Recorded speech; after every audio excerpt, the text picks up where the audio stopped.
Black Star Network is here. Oh, no punch! I'm real revolutionary right now. Thank you for being the voice of Black America. All momentum we have now, we have to keep this going. The video looks phenomenal. See, there's a difference between Black Star Network and Black-owned media and something like CNN. You can't be Black-owned media and be scared. It's time to be smart. Bring your eyeballs home. You dig?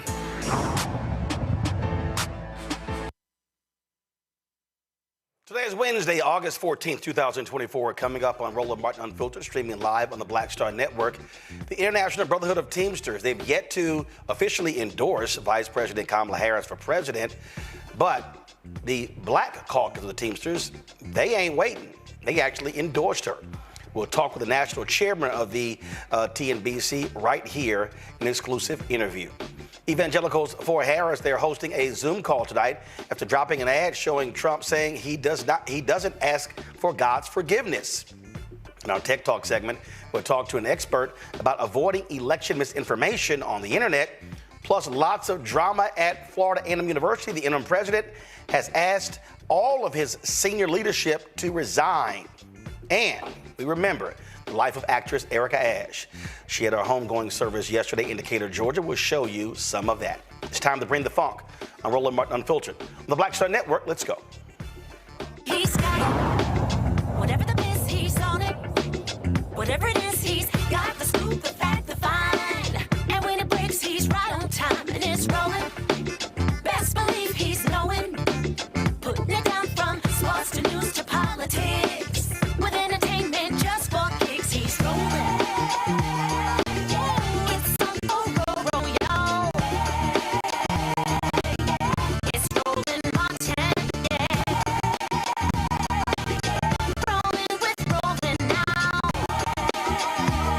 He's funky, he's fresh, he's real, the best, you know he's rolling Martin now.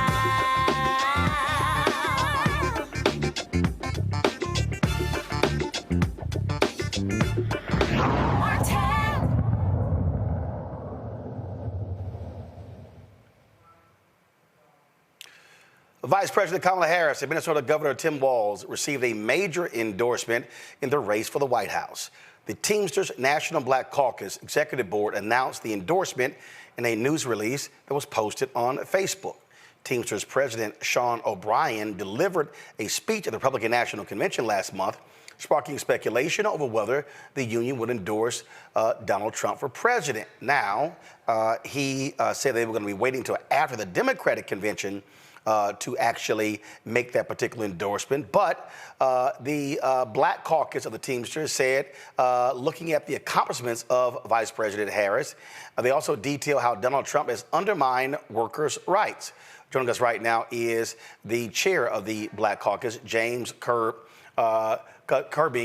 He joins me now in this exclusive. Glad to have you here, James. So, is this normal? Have you guys ever done this before where the caucus endorses before the actual leadership of the union?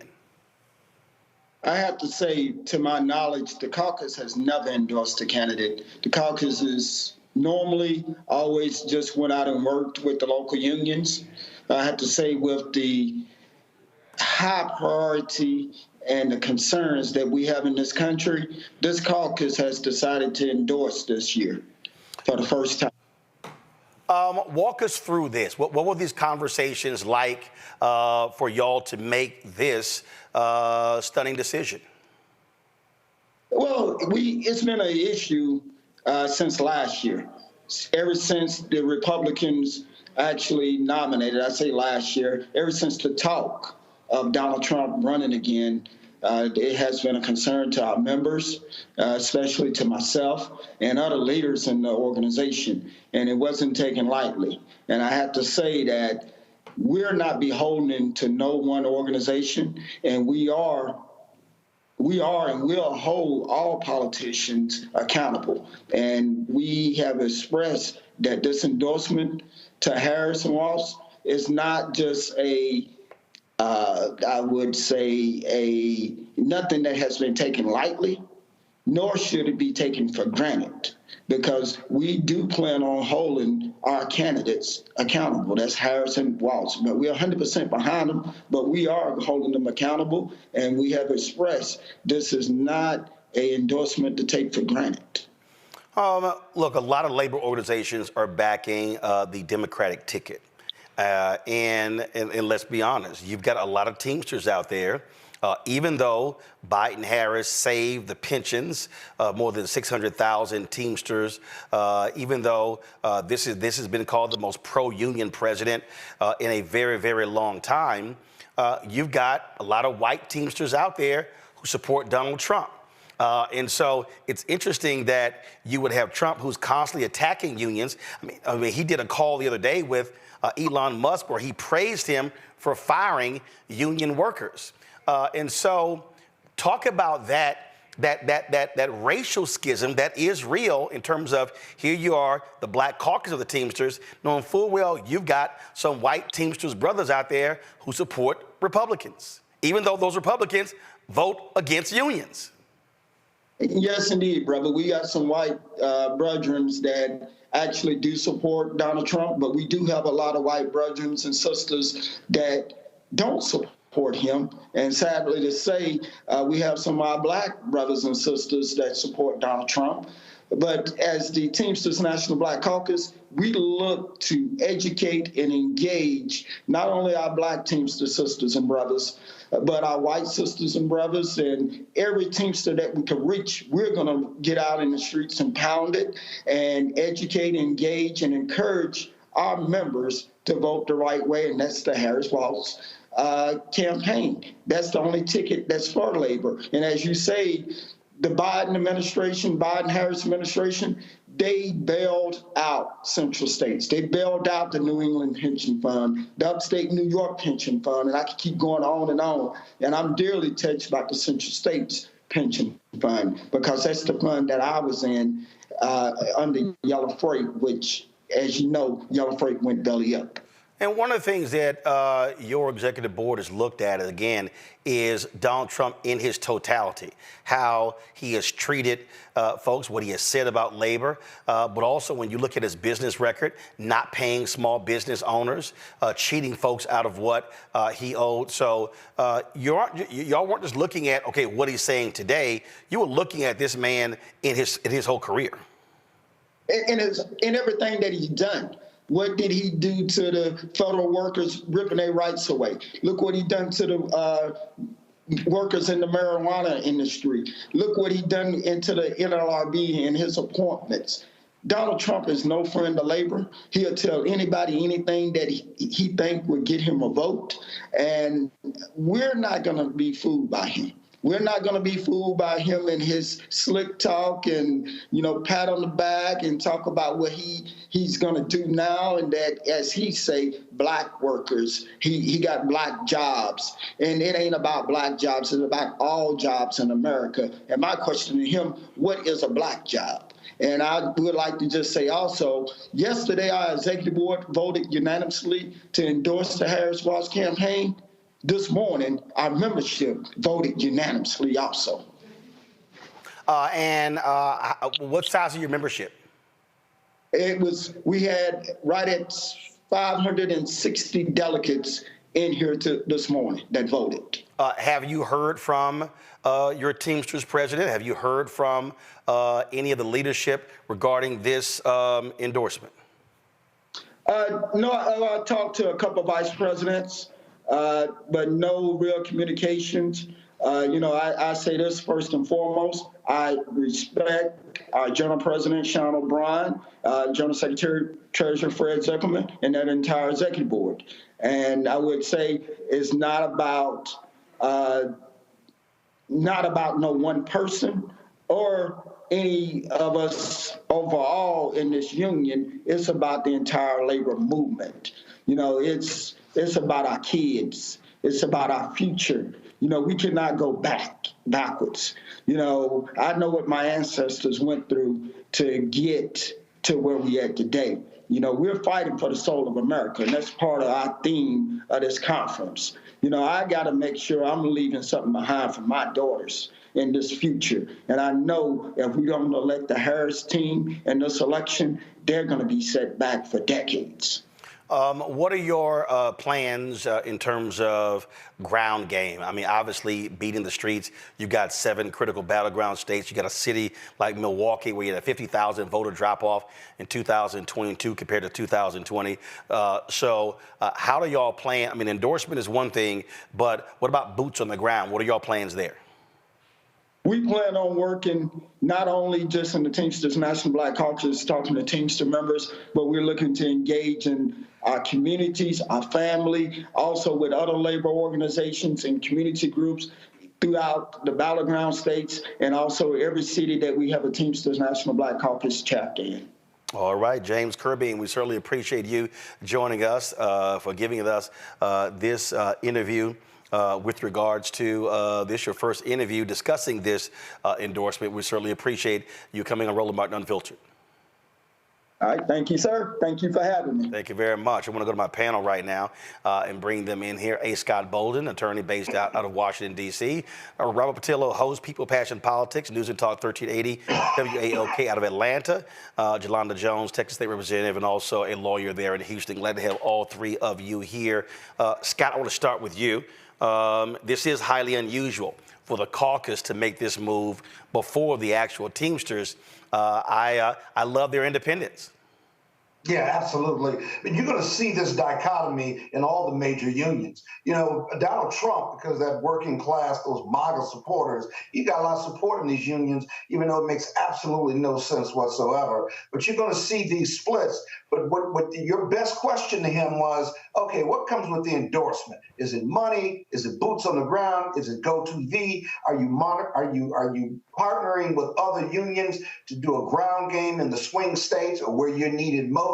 Because in the end, the endorsement means something, but it doesn't mean as much as what's the action that comes behind it. Having been chair of the Democratic Party, having run for office myself, the endorsement is the first part. The second part, and the most important part, is what are you going to do? And so they look like they're going to put boots on the ground, because if it's a close race, I think she's going to pull away by 3-5 points. But if it's a close race, get out the vote is king and queen on Election Day.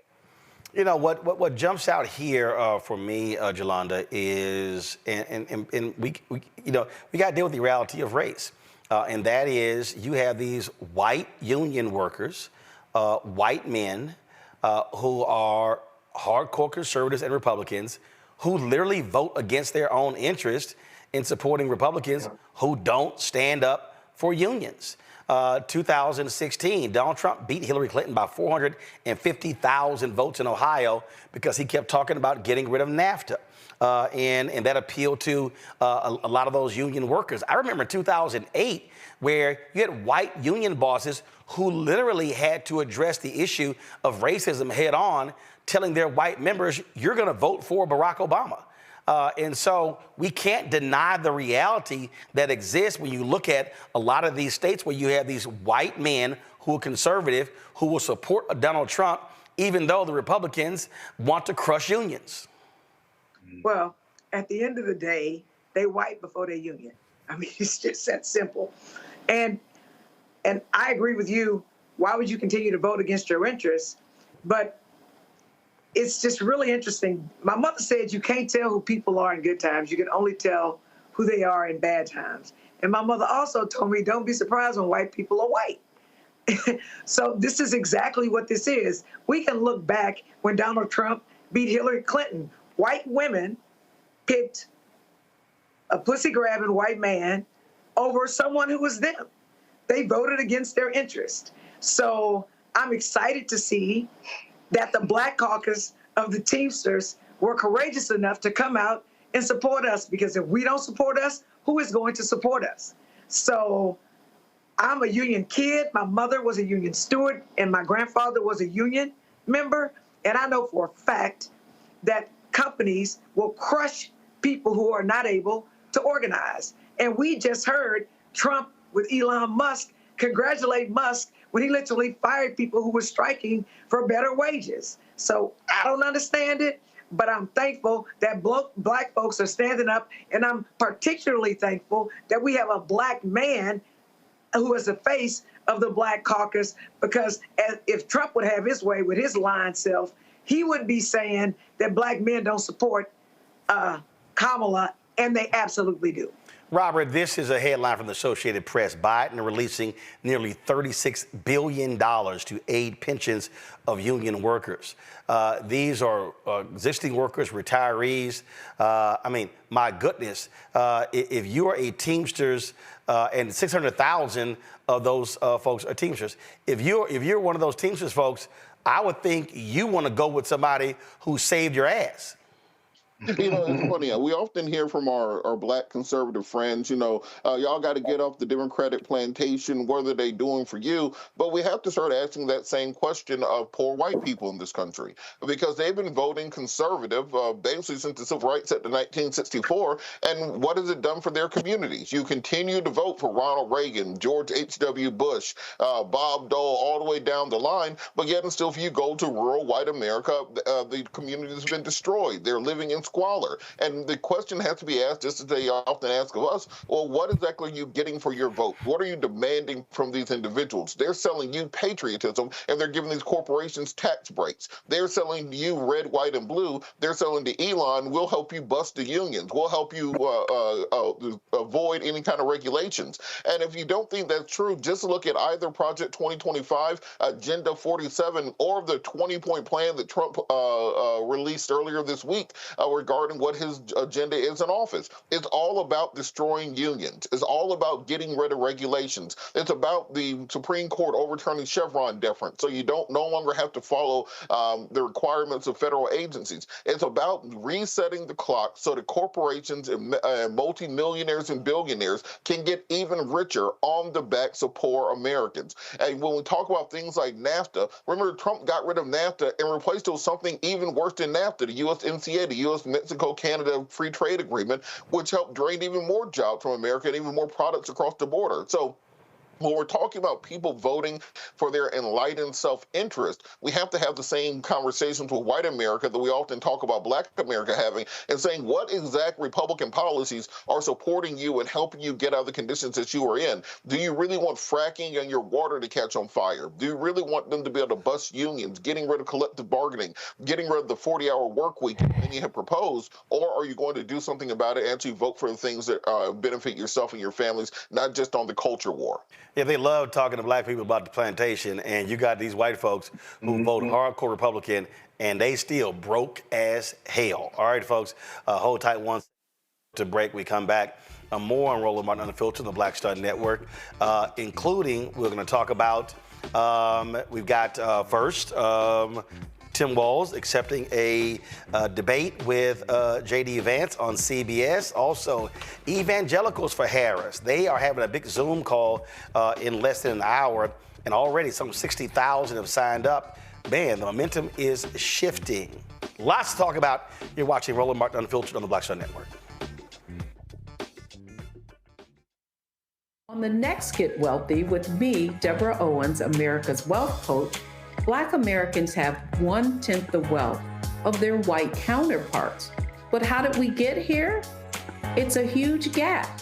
Well, that's why we need to know the history and what we need to do to turn our income into wealth. Financial author and journalist Rodney Brooks joins us to tell us exactly what we need to do to achieve financial success. You can't talk about why we are, as Black people, where we are, unless you talk about how we got here. Bridging the Gap and Getting Wealthy, only on Black Star Network.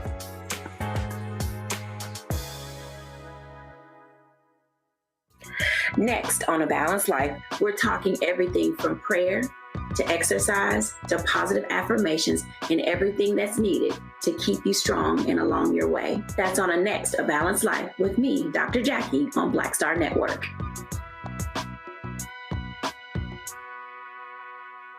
Me, Sherry Shepard with Sammy Roman. I'm Dr. Robin B., pharmacist and fitness coach, and you're watching Roland Martin Unfiltered.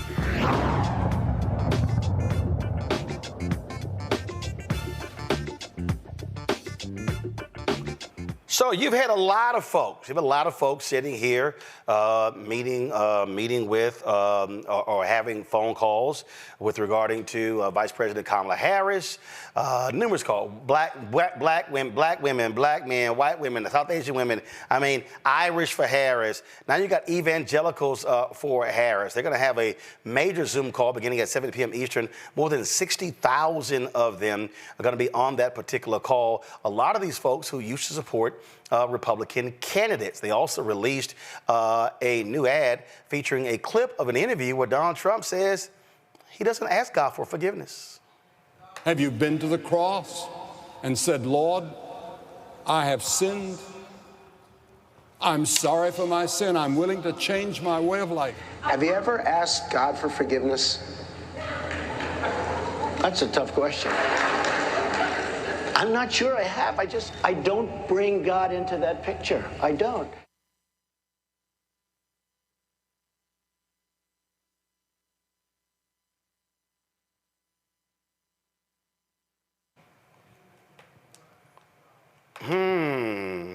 See, what I find to be interesting here, they can even roll the video, Robert, of Donald Trump even talking about how, oh, yeah, no, I don't want to name my favorite Bible. I just, that's personal. That's personal. You know, but he talks about everything else. I mean, so bottom line is, I mean, these white conservative evangelicals, they know he's a fraud, but he gave them what they wanted. And they made a deal with the devil, and he was like, fine, you guys want to get rid of Roe v. Wade? I got it. You want these Federalist Society judges? I'm going to reward you with that. That's what's going on here. And so this is not about morality. This is not about principles. This is not about ethics. They don't care about any of that. This is raw power. Oh, it absolutely is. Just think about the fact that Joe Biden has gone to church more than any president in American history.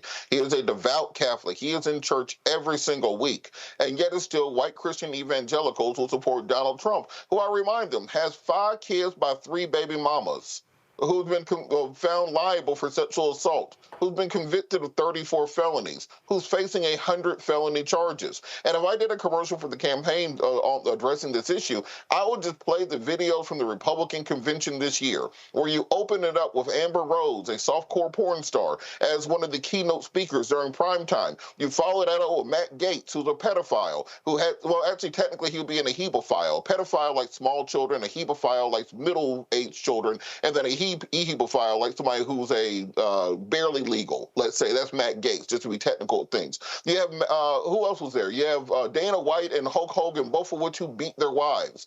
You have Rudy Giuliani, who's been convicted of fraud and fallen out drunk in the aisle. And just ask Christians, is this the party that you want to be part of? The party of Kid Rock, the party of that no longer believes in family, no longer believes in biblical values, but believes that somehow the most important issue facing America is whether or not transgender people get to play sports or not. I mean, it's a ridiculous party. This is why that weird attack has been so effective against Republicans, because they find weird things to fixate on as Christians. Now, when it comes to feeding and housing the poor, absolutely not. When it comes to doing something about bringing biblical principles back to our budgeting and having a budget that really supports the downtrodden in this country, no, nothing at all. But when it comes to judging people in their lives, that's when it kicks in. So I think if you just simply start appealing directly to, and I think black clergy will have a big part in this, uniting around what it actually means to be a Christian, helping people, not simply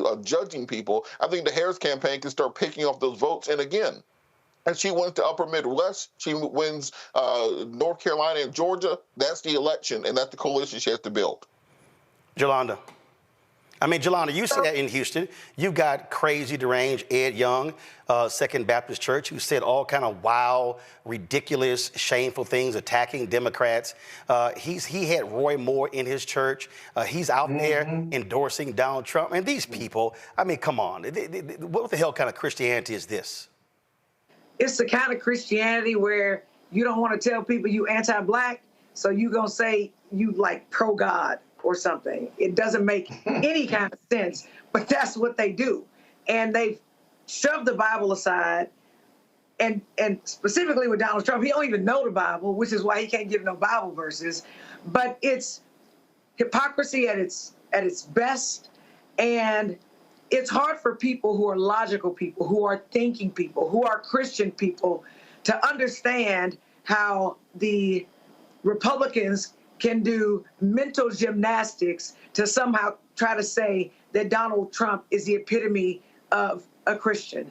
And that's what's stated earlier. You know, he's a baby daddy. He ain't faithful to his wife. Like literally every commandment he's broken, and he doesn't. I mean, when we think back to Jesus, Jesus walked amongst those who needed the most prayer. That is not what Donald Trump does. Donald Trump is with the most high of high. In fact, billionaires high, which none of us can even imagine that a billionaire has like $1,000 million. So everything about him is counter-Christian. And I don't, again, try to even understand people who are not meant to be understood and who are illogical and irrational. And the bottom line is they cannot stand that a Black woman is doing what she's doing. And so all they're going to do is cry Christianity, Christianity, Christianity. It's a lie, and we will not be fooled. We just won't. And what you have here, you have these evangelicals. A number of them are conservative. We had Pastor Dwight McKissick on last night from Arlington, Texas, Scott, and they're tired of Donald Trump attacking people, berating people, the language that he uses. And so that's why I think you're seeing these evangelicals, and let's be real clear, white conservatives do not own the word evangelical. But a number of these people are former voters of Trump and Republicans who say they're just tired of dealing with this man and how he talks and how he harangues people.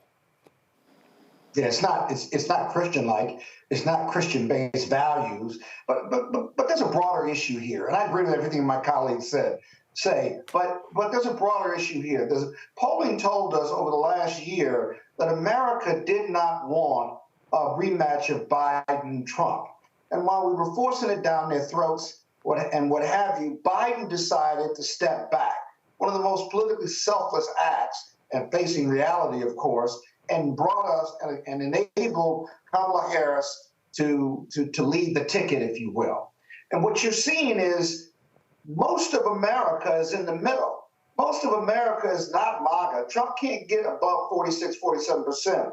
Most of America is not progressive left. It's in the middle. And so when you see black, white, yellow, and brown for Harris, when you see white evangelicals or evangelicals for Harris, and you see Asian men for Harris, all these groups, because they've been starving for leadership. They don't like Donald Trump. They didn't like Biden because of his age, but because they didn't believe he could fill out the term. And she cures all those defects, not just for the Democratic Party, but all of America. And so you see this groundswell of support because they've rejected Trump in the majority every time he's run and rejected the Republican GOP over the last, 2020, 2022, and they're going to reject him again in 2024, I think. And so that's what you're seeing, really. They're hypocrites. The evangelicals are great. They've been completely politicized, so they have no credibility whatsoever. But what you're seeing is America responding to a new choice, a younger choice, a fresher choice. And really, nobody's talking about it being history-making, but it really is. Every time he attacks her, every time they attack whether she's got her own kids or not, they're attacking every woman in America. That's why you're seeing this groundswell of support. Whether they agree with her policies or not, they trust her. They have faith in her, and they really do want a new day in America and hope and all these other things, because all you're getting from the Republicans is negative and dystopian views. That's all you're getting. And America still has the greatest economy in the world. It still treats immigration with humanity. And most of Americans agree with that a woman should have their own choice. The groundswell of support for Kamala Harris is the manufacturing of all of those interests for creating a coalition of decency. And Roland, just real quick, I want people to remember that after Donald Trump survived his assassination attempt, after the bullet whizzed past his head, many people thought that was God saving his life and giving him an opportunity to turn over a new leaf. And we heard all the commentators say, well, at the convention next week, he's going to come out and he's going to unite America. We're not going to see the same anger, not the same hatred, not the same fury. We're going to see a reborn Donald Trump. And at that time, he was at the apex of his political power.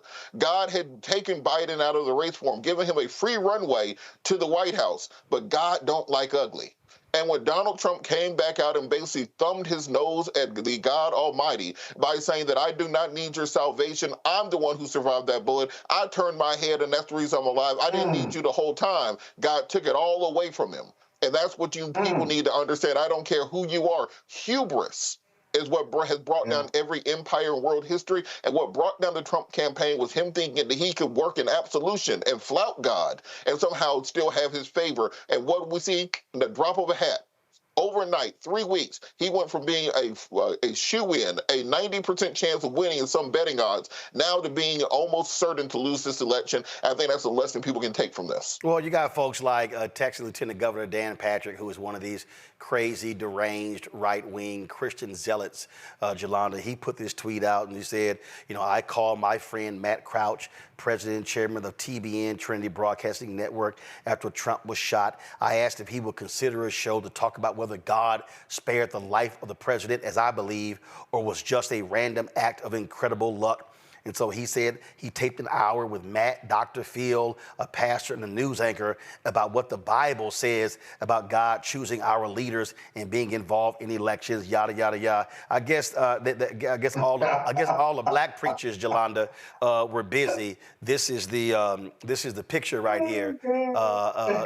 Pretty pale. But again, people like Dan Patrick, people like Greg Abbott, people like these, you see these folks in Mississippi and Alabama. I mean, they literally worship this man as if he is the second. He were God. As he's a God. As if he were God, which you shouldn't worship idols. If you pay attention to the Bible, you should know that. But if you look at everything in every group that supports Donald Trump, ain't hardly no black people. And if they are black people, they look like Step and Fetch It. They look like Stephen from Django Unchained. That's what they look like. And then you sit up there, what I don't understand, Dr. Phil, dude, who made you a black woman? I mean, I'm going to say this one more again. Who made you a black woman? If you look at anything that Donald Trump does, this is white anti-black people grasping for the last straw to stay in power because they know they're losing their power. And I think God actually brought Kamala Harris to come. She needed to be black because the way to put a stake in Donald Trump's heart is to lose to a smart-ass black woman.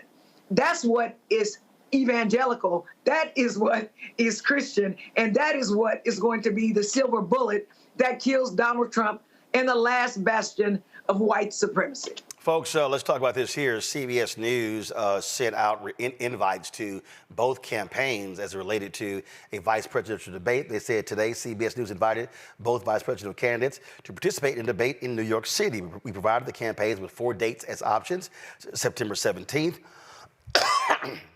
September 24th, October 1st, and October 8th. We look forward to their responses and providing voters with an opportunity to hear directly from the vice presidential candidates. Minnesota Governor Tim Walz has accepted October 1st, waiting to hear. I'm not quite sure if J.D. Vance has accepted the invite there. And again, what you're seeing here, Scott, you're seeing a Harris-Walz campaign being very aggressive, saying, yo, bring it. Yeah, and being very disciplined on message. She's drawing out before she talks about her economic policy. She's building this campaign in the air. The ship is in the air, and they're doing it on their time because they got $300 billion, and they got a broad coalition of support, and so they can afford to do that. But watch these debates. You know, she's ahead of him in swing states and maybe in national polling, but we haven't gotten to the DNC bump, and we haven't gotten to these debates. These debates are going to be critical, because what I've been saying publicly and privately is that Kamala Harris is going to prosecute the case against Donald Trump. He's going to bully her. He's going to speak in superlatives. He's going to start lying. Every time he opens his mouth, he lies.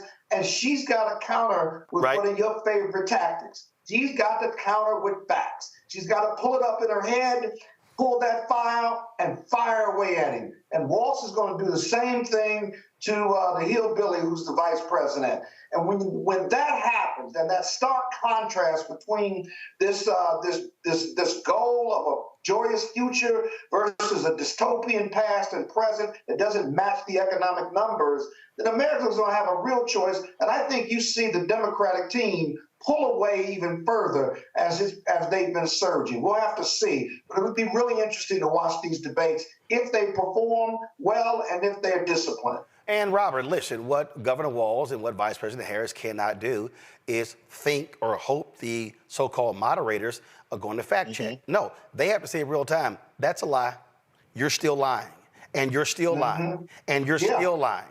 When he talks about I left a great economy, that's a lie. When he talks about all of the domestic oil production, that's a lie. I mean, you have to call it what it is, not a misstatement of fact. No, you got to be very direct, because what that's going to do is further incense Trump and J.D. Vance in a debate. Robert, go ahead. Hey, look, one of my callers this weekend said we have to call him out as being Pinocchio, almost to the Bootsy Collins Pinocchio theory, because everything that he says, we have to call out. Like you said, we know that the moderators are in it and the networks are in it for ratings. And they understand that the more the Trump rants, the more crazy things he says, that the more views, that the more clicks, that's the more likes. They have no incentive to fact check him in real time. And I think Kamala Harris and Tim Walz both have to sit there and break them down every single time they attempt to do so. And you have to have a point of facts, because you know Trump's not going to be coming with a bunch of numbers he remembered. He's not going to be coming with a bunch of legislation he remembered. He's just going to be going stream of thought and through stream of consciousness. I am really looking forward to this debate between J.V. Vance and Big Balls Tim Walz, because Tim Walz is going to make it very clear that he is who J.D. Vance pretends to be in his books. That unlike J.D. Vance, who is the same age as me, but somehow less qualified to be vice president than I am, that the only thing that qualifies him right now is he wrote a book about hillbillies.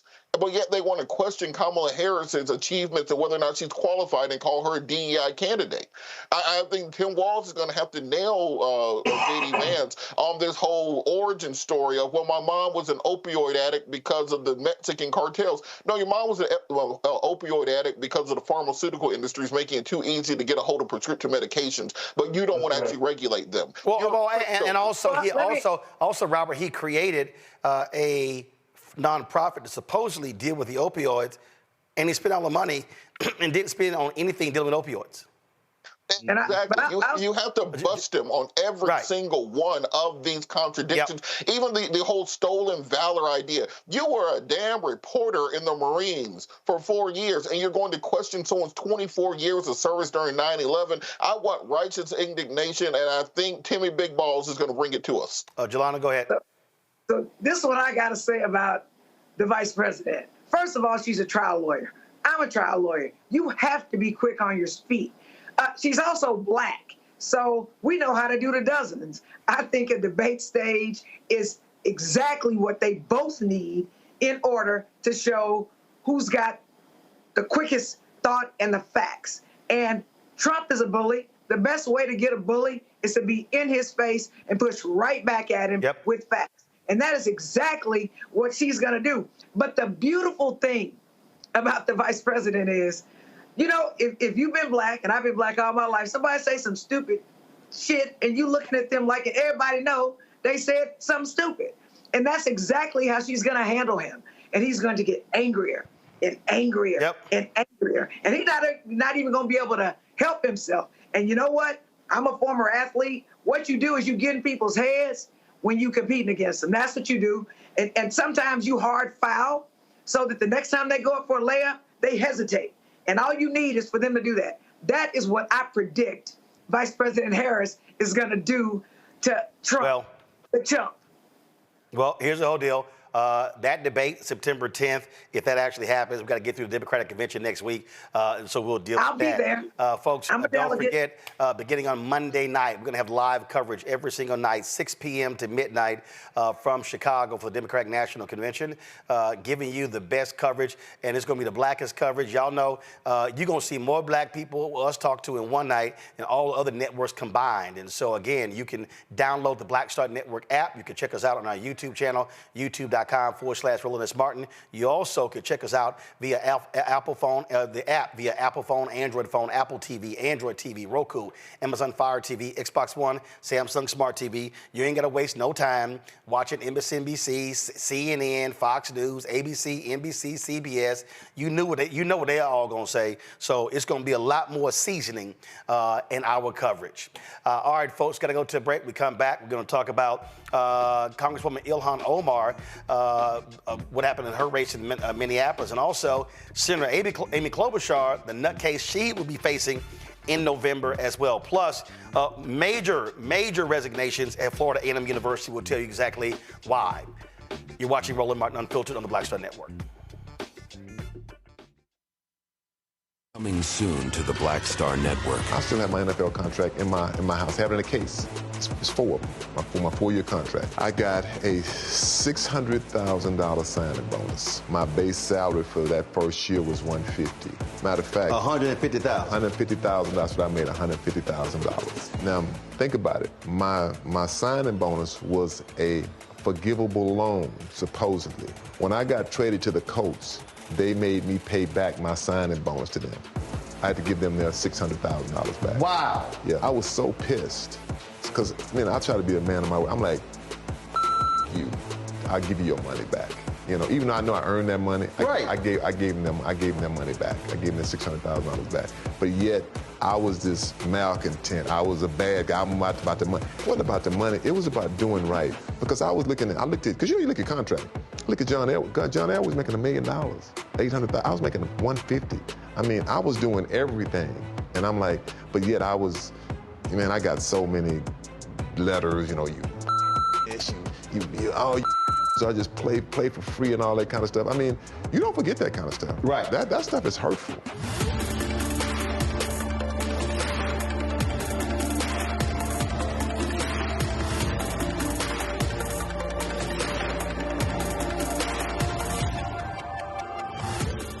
I am Tommy Davidson. I play Oscar on Proud Family, Louder and Prouder. Right now, I'm rolling with Roland Martin, unfiltered, uncut, unplugged, and undamn believable. You hear me?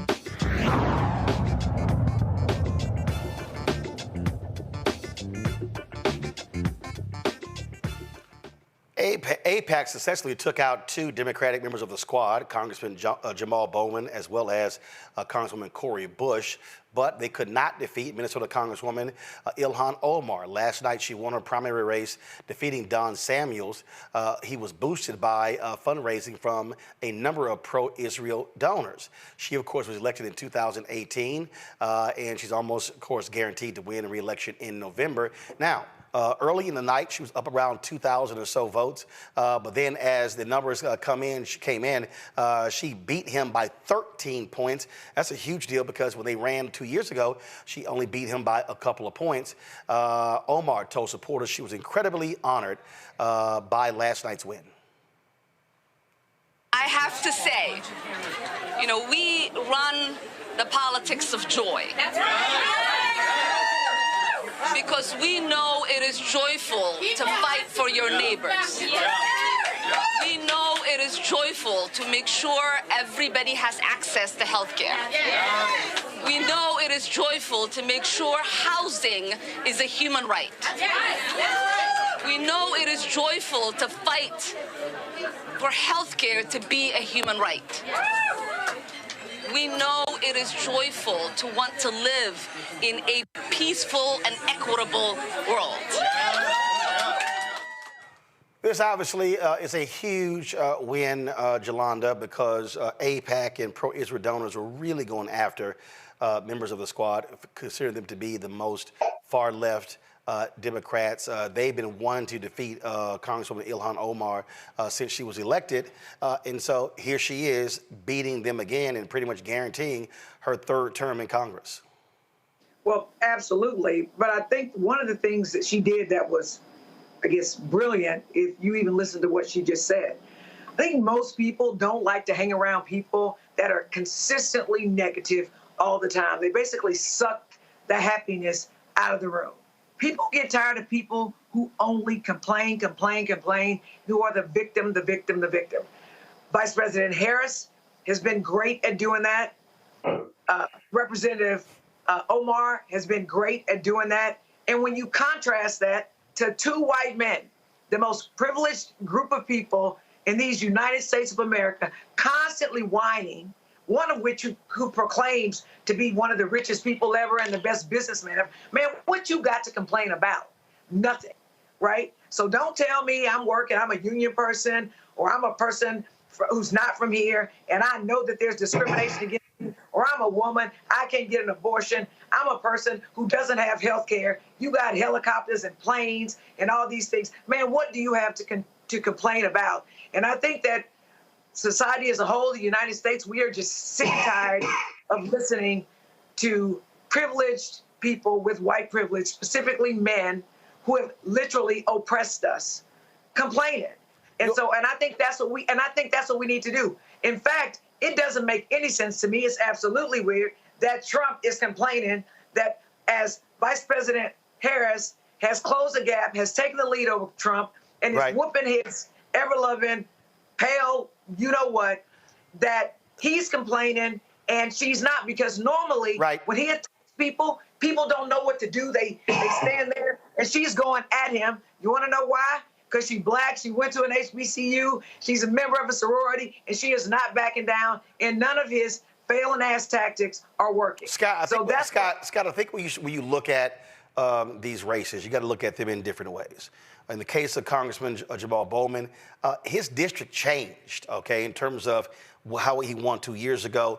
It was a different makeup, so it was not as, didn't have as many black voters and others, and so that was the issue. He also voted against the infrastructure bill and got hit with that big time in the campaign. Congresswoman Cori Bush, same thing, voted against the infrastructure bill, was running against somebody that progressives had supported. He got lots of money from AIPAC and other donors. Also, there were people who were critical, saying she wasn't taking care of the district. The reality is, you know, when you're running for congressional seats, I mean, reality is you got to take care of home. I'll tell you, you know, 3 weeks ago, Congresswoman Sheila Jackson Lee died, and people forget how did she get elected? She ran against Congressman Craig Washington, who succeeded Congressman Mickey Leland when he died. Well, one of the things that Congressman Craig Washington did was he voted against a bill that had funding for NASA. NASA's headquartered in Houston. That was dumb, and what happened was they recruited Congresswoman Jackson Lee. That's how she won.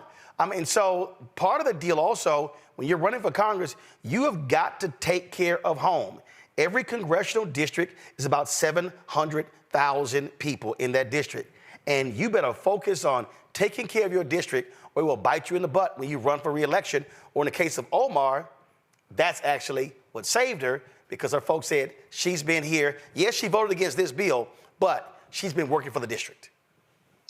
Yeah, you know, congresspersons never stop running. They never stop raising money. It's a hell of a way to make a living. And you got to take care of home, of course. You got to always raise money. But the other difference, the value differential on Omar is that she didn't have any ethical issues either. I mean, Cori Bush is under federal investigation for inappropriately using federal campaign funds for security purposes, I think. You know, Bowman, his district changed, and he was still acting like he was representing a majority black district, and he had a misdemeanor conviction for pulling a fire alarm that really didn't make any sense to anybody, quite frankly. And then lastly, let's be real, AIPAC made a decision not to go after Omar.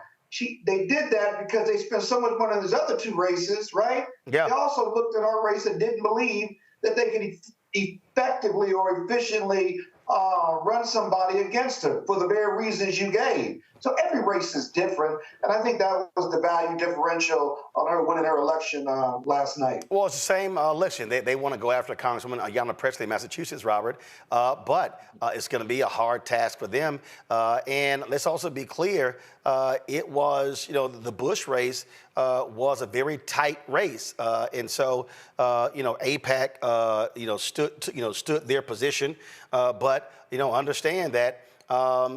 People can't be afraid of them when it comes to when they oppose somebody. Yeah, they're throwing money at it, but when you take care of the people, people's votes always outweigh money, Robert. And look, I think at some point in time, we're going to have to start reviving this conversation about campaign finance reform in America. Yep. We haven't talked about it really since for over a decade. But imagine any other country having their own political action committee the same way that AIPAC is basically an arm of the Israeli government, and basically saying that we will be spending hundreds of millions of dollars to get rid of anyone who votes against our interest. Imagine the Russian government was taking out Congress people who supported the Ukraine war. Imagine the Iranian government was able to take people out of office who supported aid to Israel. It will be a free-for-all in American politics, but because it's Israel, for some reason, we allow them to have a outsized impact on the American government. And when I say outsized impact, I'm going to get a little technical. The new stealth fighter we have, the F-35, there are 4 variants. There's an Air Force variant, there's a Navy variant, there's a Marine variant, and there's an Israeli variant. The fact that Israel is all but a fourth branch of the American military tells you that they have too much of an impact on the American government. And now that we're at a point where Benjamin Netanyahu can pick our Congress people, he can pick our senators, and essentially he can pick our president, depending on the political season, I think we also be very concerned about whether or not we are living in the democracy we've been told we live in, or if we live in an oligarchy which is sold out to the highest bidder, and somebody's going to have to do do something about it at some point if we want to continue this illusion of having a republic that actually represents us. Robert, no. We are who we are. The finance laws are what the campaign finance laws are, right? You want to get rid of AIPAC? You want to outperform them, outwork them? Then get organized, organize a black PAC, raise millions of dollars. Black, brown, white people got enough money to get behind those causes, right? And you out-campaign them, outwork them, outspend them, and that's how you win. And you cover your flank, and you take care of your district, okay? We don't need campaign finance reform. It is what it is. And the Supreme Court has ruled on that already. So you got to live with the rule. Just beat them at the rule, period. But Scott, the difference is AIPAC is all but state-sponsored. If any other country had state-sponsored political action committees that were controlling American elections, we will probably bomb them. But they're not. And it's something that we can't control in this election. But what we've got to do, so Wait a minute. Wait. Can't anybody hear what you're saying? Robert is finished. Scott, stop talking. Here we go. Robert is finished. Let me talk. No, I'm going to let you talk if you shut up, and let me give you the ground rules. Robert is finished. Scott, make your point, then I'm going to Jolanda. Go. I made my point. Good. Okay, you made your point. Okay, good. Stop talking. Jolanda. I just wanted to do something else. Here's the deal. The rules are what they are. First thing we need to do if we want to have a chance to change campaign finance rules is get a new president. It cannot be Donald Trump. The Supreme Court is what it is, so that ain't about to change, right? So I actually respectfully disagree that we have to have more money, because let me tell you about poor people.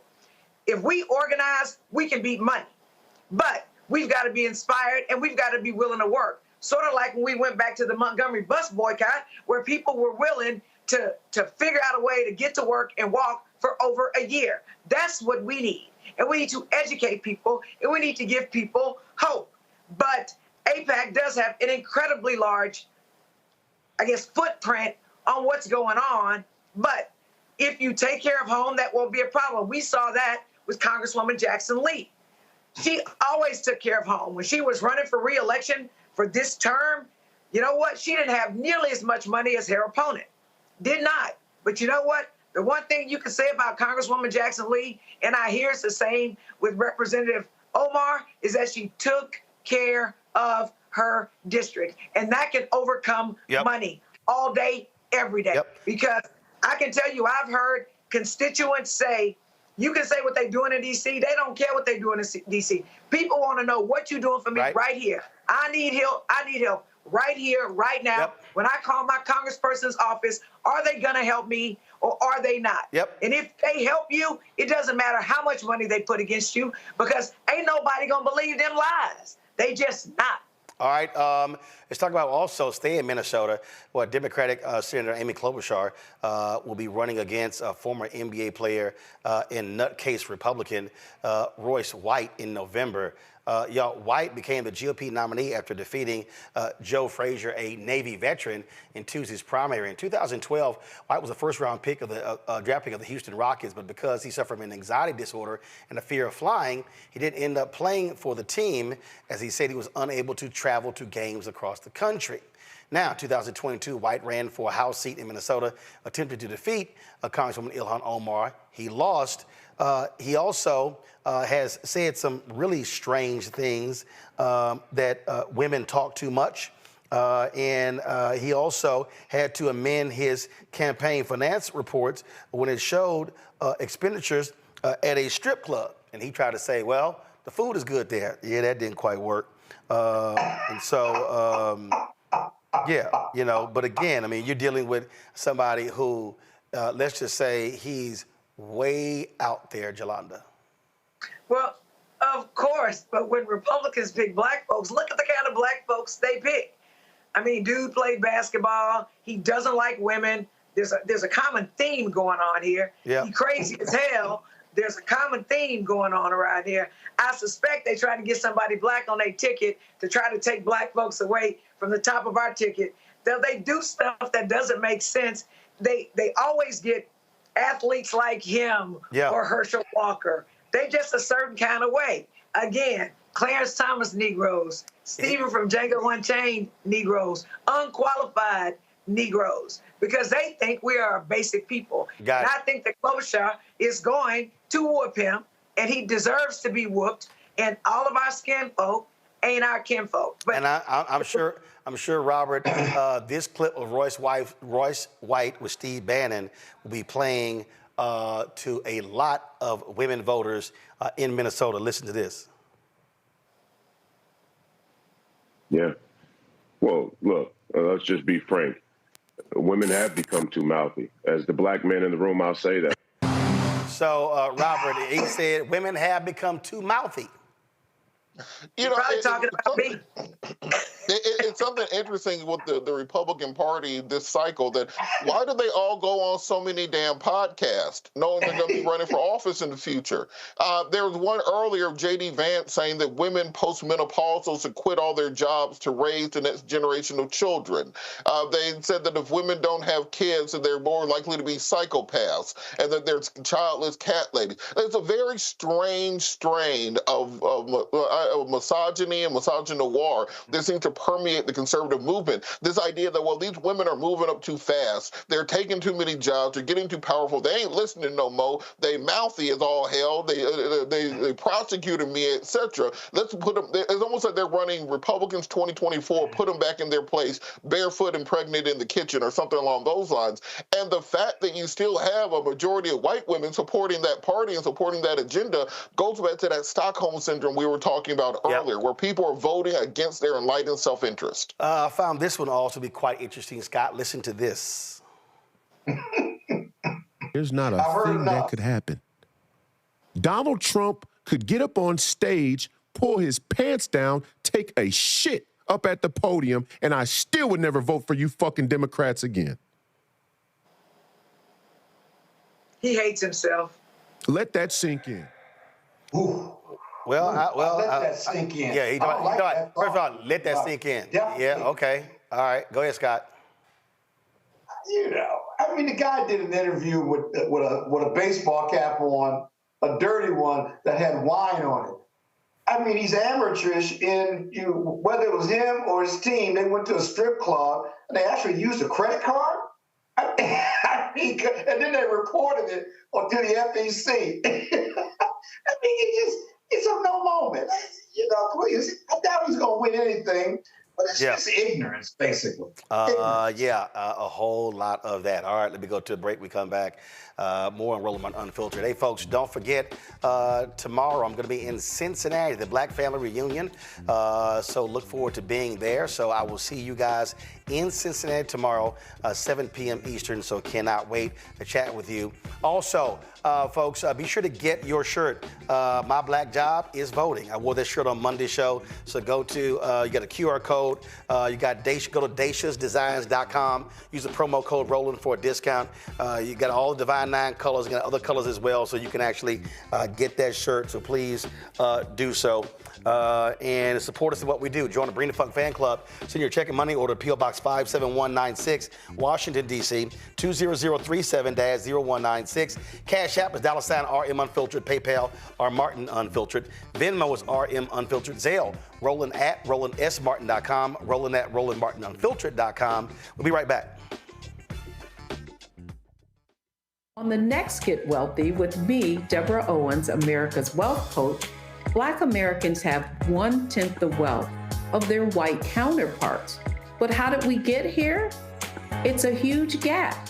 Well, that's why we need to know the history and what we need to do to turn our income into wealth. Financial author and journalist Rodney Brooks joins us to tell us exactly what we need to do to achieve financial success. You can't talk about why we are, as Black people, where we are, unless you talk about how we got here. Bridging the Gap and Getting Wealthy, only on Black Star Network.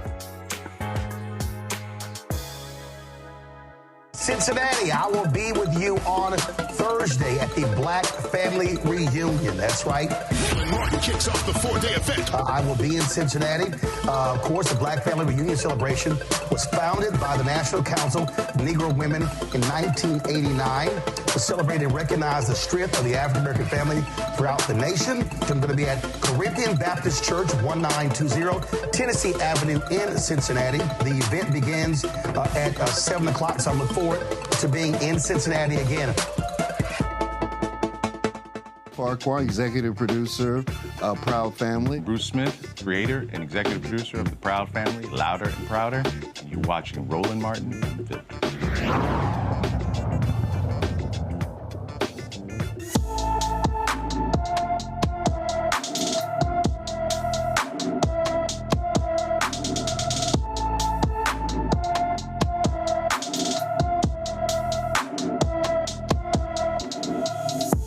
Denasia Gooden has been missing from Montgomery, Alabama since March 27th.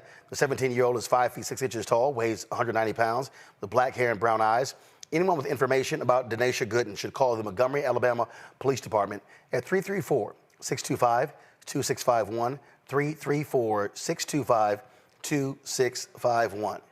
Folks, on Monday, Florida A&M University's interim president, Dr. Timothy Beard, sent a form letter to senior staff asking all of them to resign at the end of business on Tuesday, August 13th.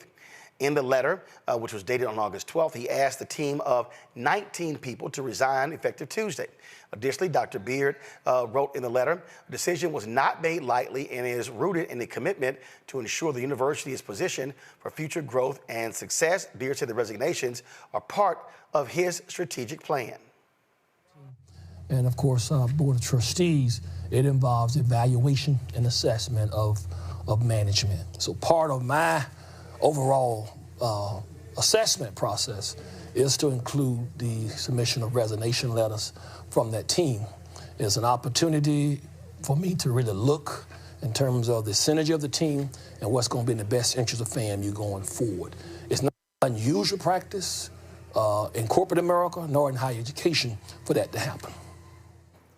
Beard has accepted 4 letters of resignation. Those include the AD Athletic Director Tiffany Dawn Sykes, Communications Director Keith Miles, Vice President of Legal Affairs General Counsel Denise Wallace, and Director of Government Relations Daniel Macbeth. Now, all of this, of course, stems from the debacle at Florida A&M over this $200+ million donation that was a farce from a so-called hemp farmer in Texas.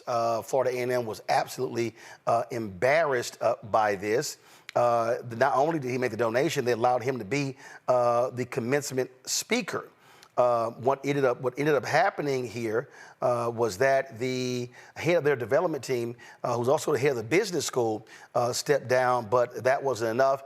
And so eventually Florida and President Larry Robinson resigned, which led to Beard being appointed, and then of course him making these decisions. Now he's the interim leader here. This was an absolute mess, just unbelievably ridiculous, Robert. And a lot of people are complaining. They're saying, "Oh my God! I mean, you're getting rid of all these people. School starts in 2 weeks. This is Ron DeSantis trying to take over our school." But here's the deal: Larry Robinson and his team totally screwed up. They embarrassed the university over this donation debacle, where anybody with a brain could have seen there were massive red flags. They ignored all of those. And so this is leadership saying, if all of y'all folks were involved in this and you knew, you got to go.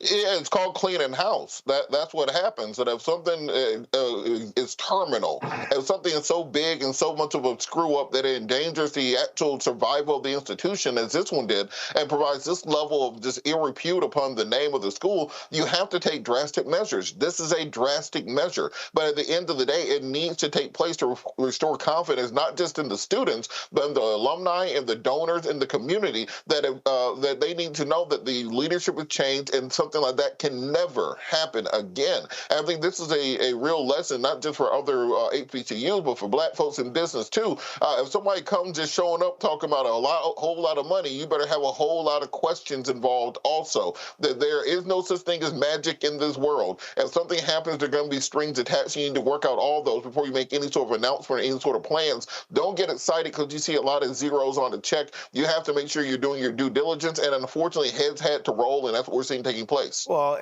Jelana, you got this dude, Gregory Jerami, showing up with a $237 million gift stock transfer. I mean, literally, you listen to this story in 2 minutes, you can say, this don't sound right. And they went forward and admitted that there were red flags, and they proceeded anyway to allow him to speak at commencement. I mean, at the end of the day, if you're complaining by saying, well, Ron DeSantis is what he's doing, no, you got to blame the folks who allowed your university to be embarrassed internationally. And if the buck doesn't stop with the board, who does the buck stop with? And well, first of all, the board, the board can replace the president, but the board in this case, and I talked to board members, the board could not change senior leadership. So only the president could. And here's the deal: Robinson wouldn't do it. Only one person stepped down. And so if Robinson had told some folks they got to go, it should have happened, but he didn't. They bounced him. Interim comes in. He's like, all right, y'all got to get out.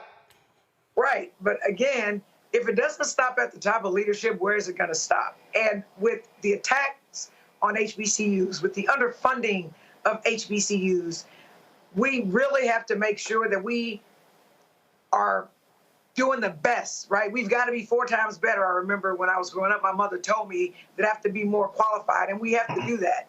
And they didn't do, as you said, Roland, they didn't do due diligence. They had this guy be the commencement speaker. They didn't check up on anything. It was smoke and mirrors. And FAMU is a historic school. People know of FAMU in Florida, and they needed to do something.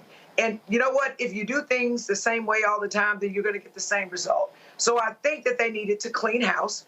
Like most presidents, when they come in, they actually clean how they bring in their own people. They want people who are loyal to them, who are not going to try to make them and they trust. So this is no different. It's just that debacle that they had, I mean, you can't forget about it. So I think he did what he needs to do, and I think we need to get behind them, and hopefully they'll get people in who don't want to be embarrassed the same way. No. You know, I don't think they don't want to be embarrassed. Scott, she's not finished. Scott, hold on. All right, now she's done. Now, Scott, go with your no, go. As the only, I don't know, has anybody else sit on a college university board on the panel? I've been on Morehouse's board of trustees for several years. I've hired presidents and fired presidents, and this debacle that you all are talking about is purely senior management, president, CEO, and his team. Okay, so that's the first thing. So the president had to go. right? And that's what the board does. The setup for this $237 million gift and the commencement speaker and all the graduation, that's all senior management and staff. The board historically doesn't have a whole lot to do with that. We provide oversight and policy. We don't hire and fire anybody except the president, and the president hires and fires his senior management and so forth and so on. Secondly, when you get an interim president or a new president, you don't terminate all 19 people in one lump sum. It may make you feel good, but who's going to run the university? Who's going to have the institutional knowledge while you figure out who you want your team to be? You can still get rid of all of them. You just do it strategically, and you do it once you line up the team you trust, and then you replace them. They're all at-will employees. And by the way, if they do have a contract, some of the senior people may have a contract, right?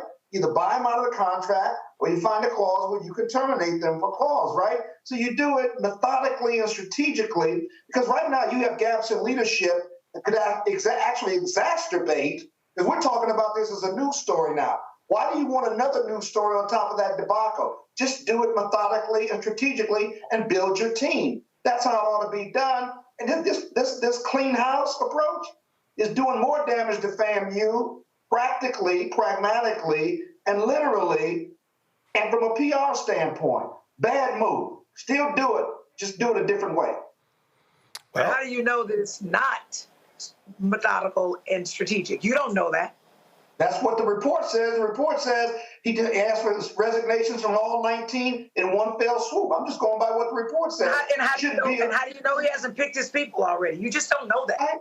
You cannot do a wholesale firing of your 19 senior people who have history and have of operations with an institution, of any institution, in one fell swoop. And if you have your team in place, I guarantee you they don't know more institutionally and from a process and procedure standpoint as much as that 19. Those 19 may be very bad people for those positions, but their value differential is that they've been there, they have institutional knowledge, and now that you don't trust them, they're not going to trust you. And if they're not leaving, right, the trail of failure, they could sabotage some of the some of the processes, the technology, the procedures on their way out. Why create that environment?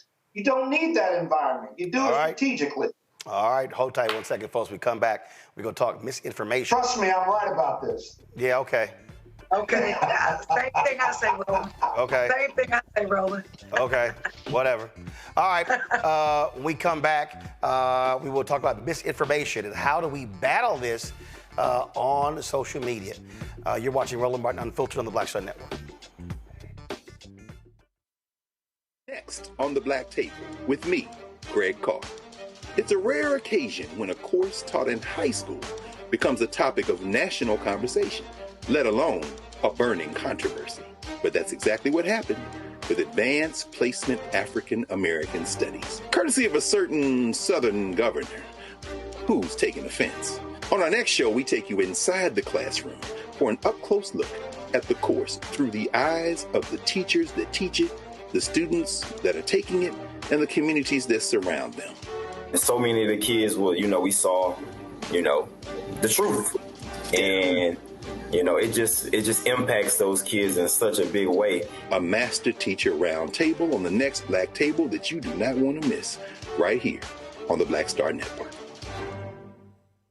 This is Essence Atkins. It's the Love King of R&B, Raheem Devon. It's me, Sherry Shepard, and you know what you watch. You're watching Roland Martin Unfiltered.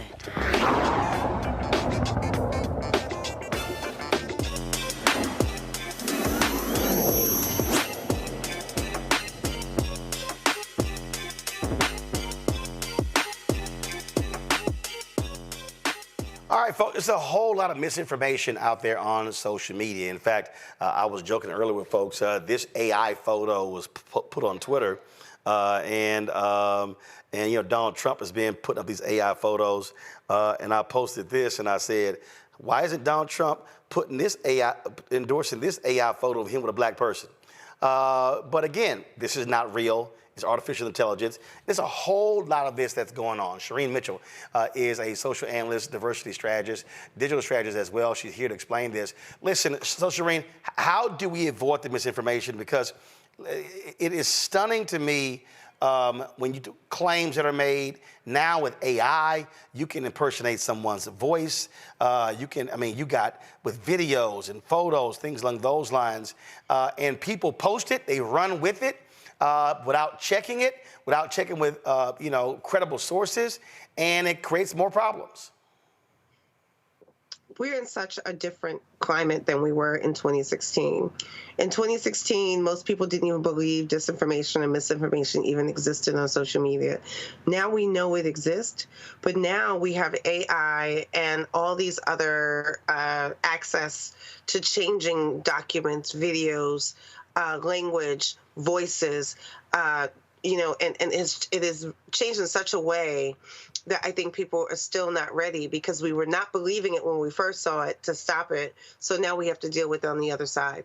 So what I want to say to people, there are tools you can use to try to check that information before you share it. I still tell people, if it gets you an emotional reaction, stop, pause, and then check and look for the sources of the information coming at you. But you can do reverse lookups. Go ahead. I am, when I see stuff, I immediately, like when I see a claim, I immediately go, okay, where's the link? Where's the backup to support that particular comment? And so I'm very, very cautious about that, and very cautious about what information I also retweet or also, repost on Instagram, on Fanbase, on the other platforms. It's more than just pausing and looking for the source or the link. It's also at some point because of AI, we need to now have other sources. So there are other resources, free resources I'm going to mention, because I know some people can't afford to just do this, but like you can do reverse lookup on Google and other places, but there are tools like TinyEye, BeVery, and others that exist so that you can actually not only look at photos, but look at videos. Because one of the challenges about these memes, because the memes have gotten way more sophisticated, is that the sources of those memes are hard to find. So if you don't do reverse lookups in some form, you'll automatically believe it, because it will do what I said before. It's a kernel of truth in there wrapped in a whole bunch of lies, but the kernel of truth is something you would believe.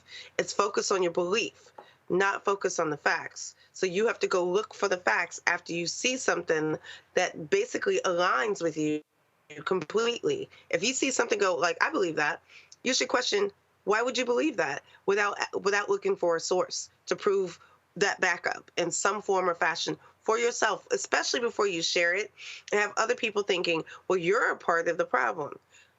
We individually can stop some of this, but let me just be fair about this conversation. Media also plays a part in this, because sometimes they don't stop before they do their own research first. And I would love for them to use some of the tools, because they can afford the more sophisticated tools. But yes, this is one of those conversations that is going to be going on all the way up until the election. Questions from the panel. Scott, you first. You're right about one thing. 5 years ago, 10 years ago, whatever that time frame was, we didn't even know what disinformation or misinformation was. And there was one time, I'm old enough to remember, we only had 3 TV stations. There was no cable or anything else. With the introduction of AI, especially in the legal field, but in every industry, it just seems scary now. What's believable? What isn't believable? It's beyond phishing. If you work in corporate America, you get all these technology tests. We're going to send you a phishing and see whether you can identify it. What does the average consumer do, though, whether they're elderly or middle-aged? What can they do to protect themselves from this on a day-to-day basis? Because you're busy, you get something, you still presumably believe it, but it can be as phony as a, $3 bill. I think that that's the problem. I think that even consumers feel like they're overwhelmed with all the information they do get, right? So it's not just the information that's coming to them, it's information coming from friends and family. So even in those moments, you also need to check your own friends and family first. And the reason is because you would trust them before you would trust anybody else without even checking the source. At that point, you need to check sources. You need to go back to Google searches, like do image reverse lookup. There are things that you can do really simply from your phone. The minute you get something in a text message, you can drop that image into a Google reverse lookup search and then figure out whether or not it's an accurate source or not. There are other resources, but like for the elderly especially, some of it is just really simple. Using your phone. If you're in Android, you can go to your Google Play, Google search, sorry. And if you're on Android, you can go to your iOS search and drop in there as well.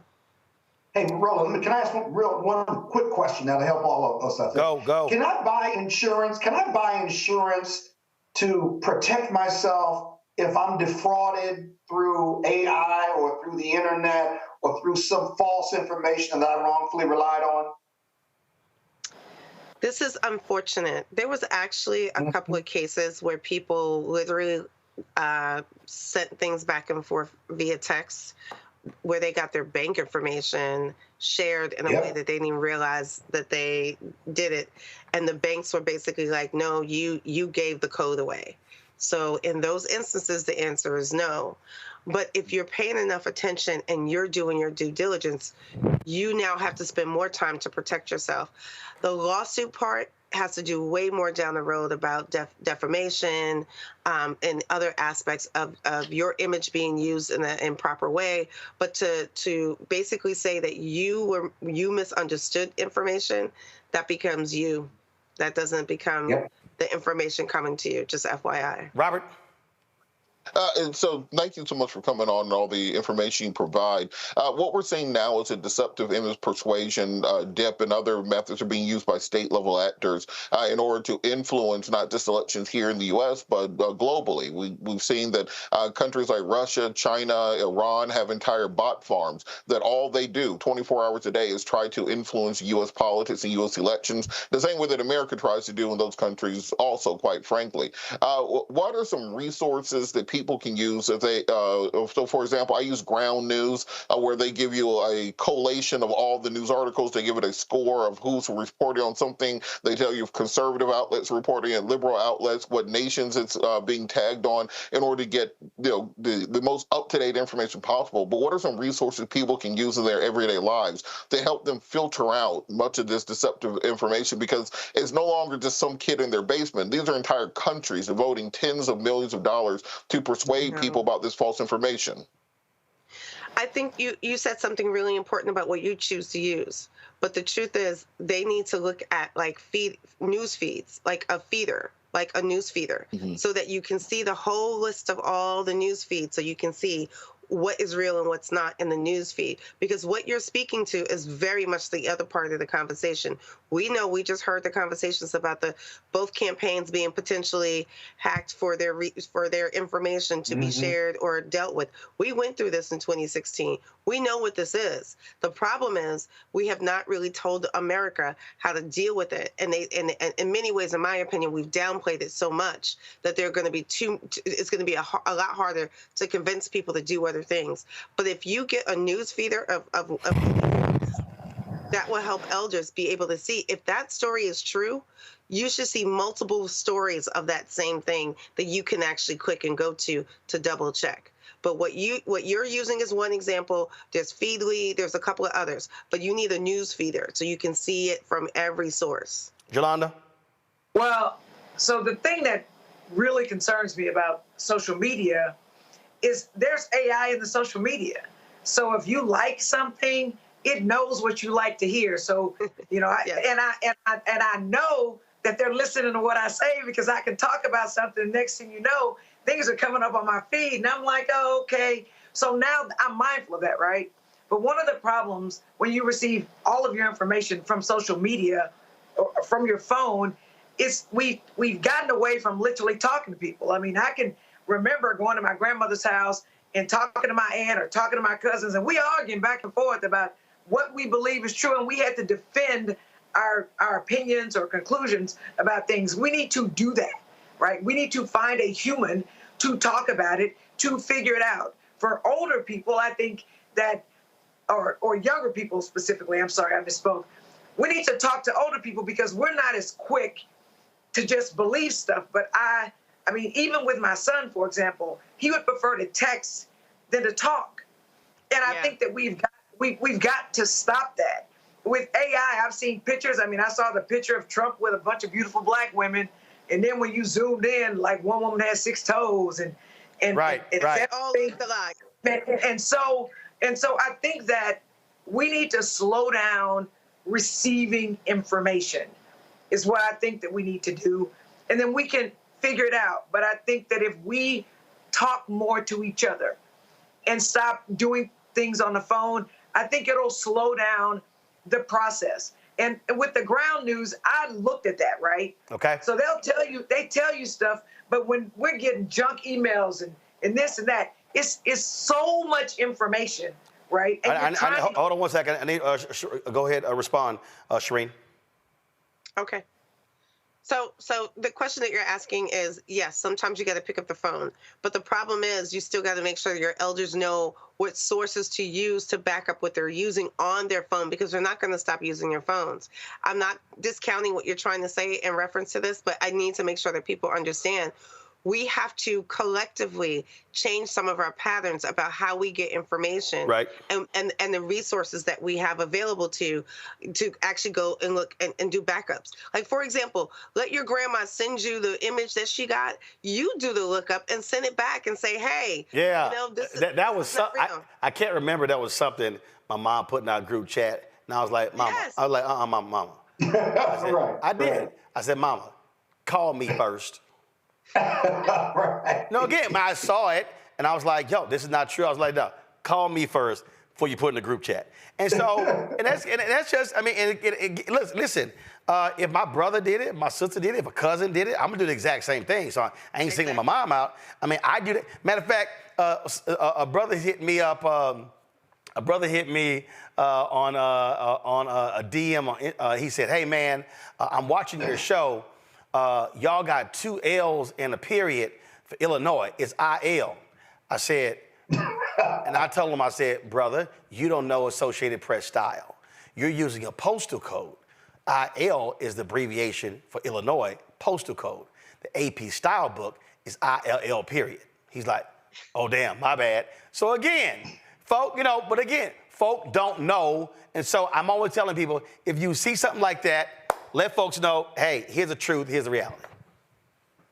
And definitely, like I said, there are tools out there that you can use. Tiny Eye, there's a couple others, Be Verify, and those are free. But like Google, reverse lookup is actually the quickest one. But each of you, what we can do as a collective is help others know that maybe like what they're sharing is a problem, right. And like even give them the tools, share with them if they don't want to listen to you. Yep. Let them do it and learn how to do reverse lookups. Robert, but we're now in a whole different world where it's not just text anymore. It's pictures, it's videos, it's voiceovers. There's a whole bunch of different things happening, and we should be able to go back and forth. Robert?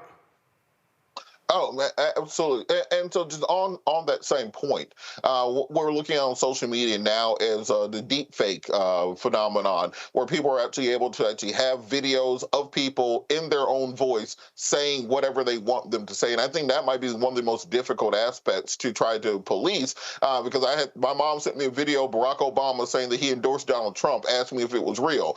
What are some of the best practices folks can use for when something just doesn't appear to pass the smell test, of how they can find those? Because even with that, I did a reverse image search with it. I knew it was fake, but I had to actually find the evidence to prove that it was fake. And we ended up going to Reddit to find the source for where the thing came from for me to convince her that that wasn't a real thing.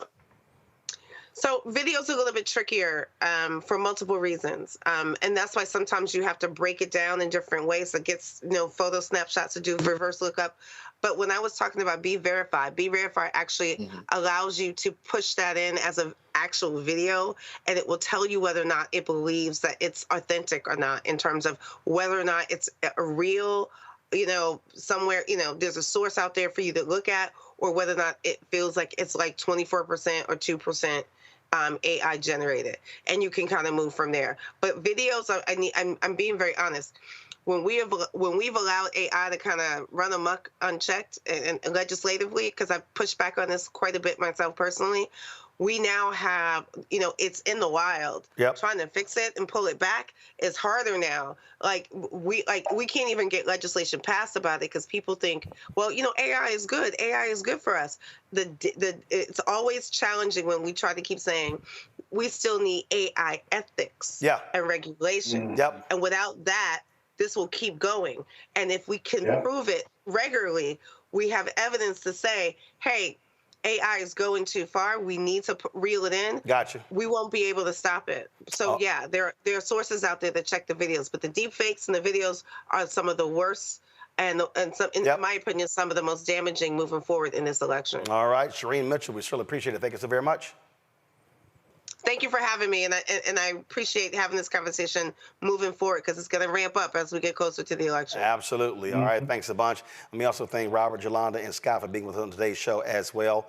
I'm going to go to a quick break. We're going to come back. 2 in memoriams for us. Wally Famous Amos has passed away, and we also remember actress Erica Ashe. You're watching Roland Martin Unfiltered on the Black Star Network.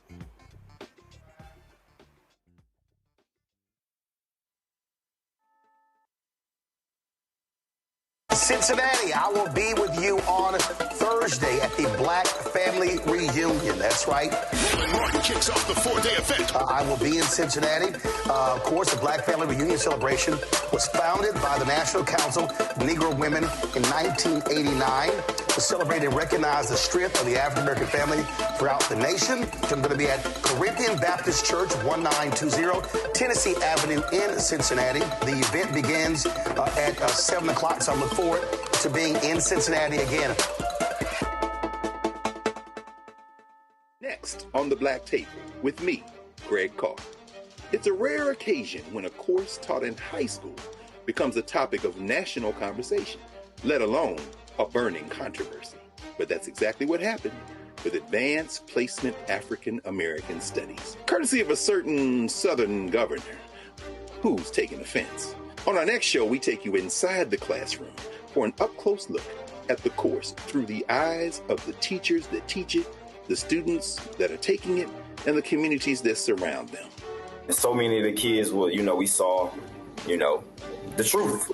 And, it just impacts those kids in such a big way. A master-teacher roundtable on the next Black Table that you do not want to miss, right here on the Black Star Network.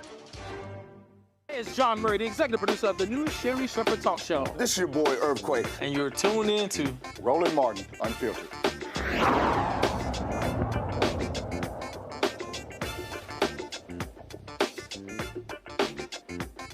Folks, Wally Famous Amos, known for his famous Amos cookies, is now an ancestor. He passed away today at the age of 88 at his home in Honolulu. His family said it was a result of dementia. In 1975, he took $25,000 and started his cookie company.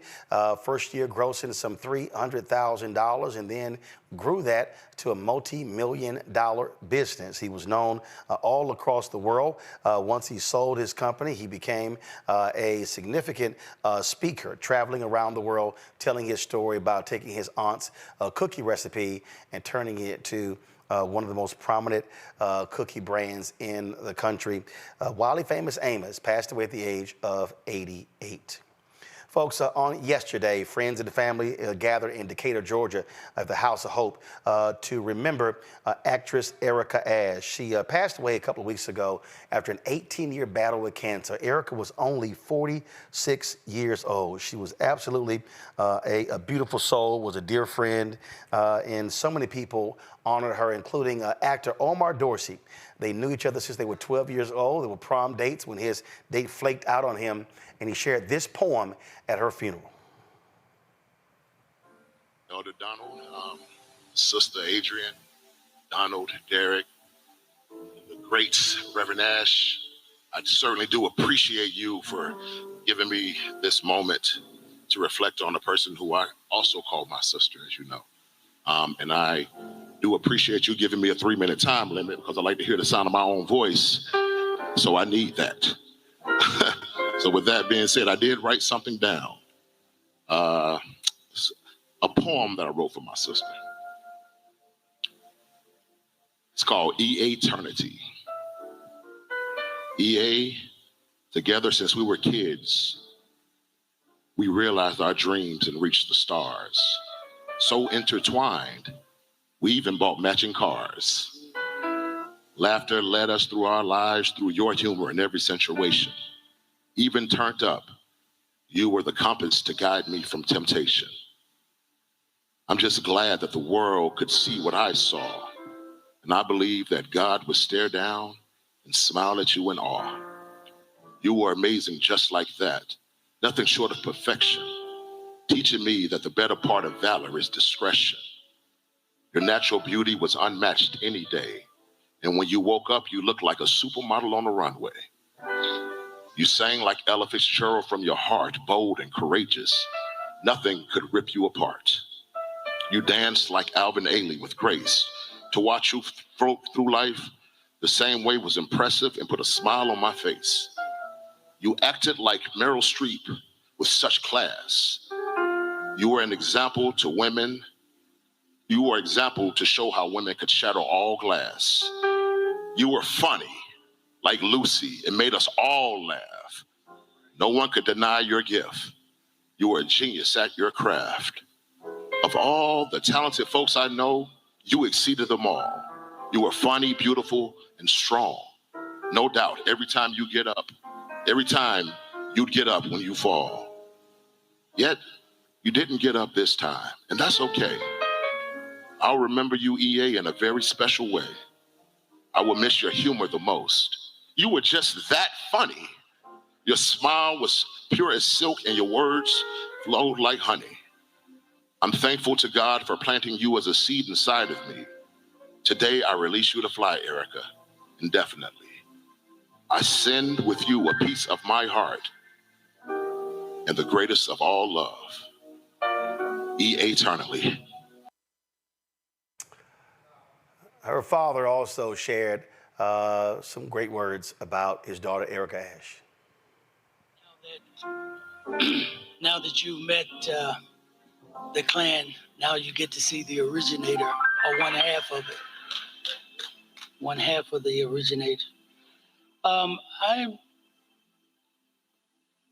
wrote some things down because like everybody has pointed out, we come from a family of jokesters, and we had fun. The kids always would have fun. I'm always wrestling and rolling around with the boys, and I was a chaplain in the Army for 10 years, and we would always be gone away from the major part of our family, and we would be traveling and come back to Florida, and we just kind of did a lot of things together, and that's why we were so close and we bonded so closely. But as I reflect on the life of my daughter, certain words come to mind. When I think of Erica, I think of her as a leader. I think of her as a visionary. I think of Erica as a socialite, caring, persistent, funny. I could go on and on about those things that I saw in our daughter. Erica always, I'm going to put my glasses on because, this writing on this phone is a bit small. But Erica always set the tone for others.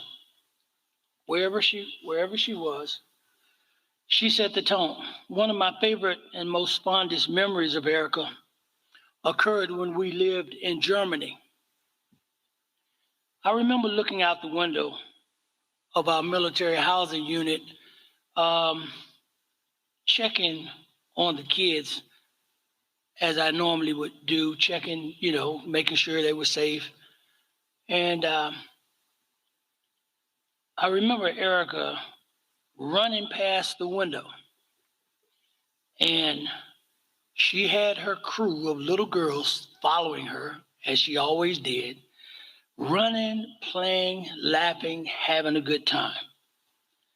And I just thought to myself, the carefree life of a child. Folks, again, 46 years old. It was always great to see her, talk with her. Anytime I went to L.A., I would stop by. I remember that she came by the Soho House, and we were chatting. And we had a Be Woke Vote interview with her, and so we're going to restream that for you as well. Always smiling, always, just absolutely funny. And so she is going to be incredibly missed. Still, just surprised and shocked at the news of her passing. Again, 46 years old. We streamed her whole funeral. You can go to our YouTube channel, the Black Star Network. You can actually check it out. And then next month in September, there's going to be another memorial service for Erica in Los Angeles, where her Hollywood friends are planning that as well. Folks, that is it for us. Be sure to, we'll see you tomorrow. I'll be live from Cincinnati. Don't forget to support us in what we do. You can, of course, join the Bring the Fuck fan club. You can send your check and money order to P.O. Box 57196, Washington, D.C., 20037-0196. Cash App, $RM Unfiltered, PayPal, R Martin Unfiltered. Venmo is RM Unfiltered, Zelle. Roland at RolandSMartin.com, Roland at RolandMartinUnfiltered.com. Download the Black Star Network app, Apple phone, Android phone. Apple TV, Android TV, Roku, Amazon Fire TV, Xbox One, Samsung Smart TV, and of course, also be sure to get a copy of my book, White Fear, How the Browning of America is Making White Folks Lose Their Minds, available bookstores nationwide. Folks, that's it. I'll see you guys tomorrow. Holla! Folks, Black Star Network is here. Hold no punches! I'm real revolutionary right now. Support this man, Black Media. He makes sure that our stories are told. Thank you for being the voice of Black America, Roland. Stay black. I love y'all. All momentum we have now, we have to keep this going. The video looks phenomenal. See, this difference between Black Star Network and Black-owned media and something like CNN. You can't be Black-owned media and be scared. It's time to be smart. Bring your eyeballs home. You dig?